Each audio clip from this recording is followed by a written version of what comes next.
Hello నమస్తే. రాత్రి 3 స్పూన్ల రాగి పిండిని తడిపి పక్కన పెట్టుకున్నాను. పొద్దున్నే లేచి ఇంకా 5 గంటలకు లేచి ఇల్లంతా మబ్బెట్టి తుడిచి బయట ఇంకా మ్యాట్లన్నీ ఇలా పిండేసి వైఫర్ కొట్టేసిన బాల్కనీ అంతా ఇంకా స్నానం చేసుకొని వచ్చి ముందుగా పాలు కాగబెట్టి బయట బాల్కనీలోకి వచ్చిన కాసేపు. ఆ తర్వాత మళ్ళీ దేవుడి రూమ్లోకి వెళ్ళి నిన్నటి పూలన్నీ మార్చి ఈరోజు మా చెట్టు మందార పూలన్నీ పెట్టి దేవుడికి దండం పెట్టుకున్నాను. పూజ చేసిన తర్వాత ఇంకా కడపకు పసుపు కుంకుమతో అలంకరించిన తర్వాత చాయ్ పెట్టాను కొన్ని పాలల్లో.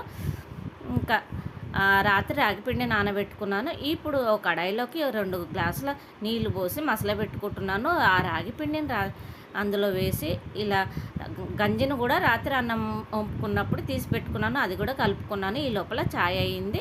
ఇంకా చాయ్ తాగాను. ఆ తర్వాత ఆలుగడ్డ కూర కోసం ఆలుగడ్డలు కోసుకుంటున్నాను. రాగి జావ అందరికీ ఇచ్చి పిల్లలకు మా ఆయనకి ఇచ్చి నేను కూడా తాగుతున్నాను.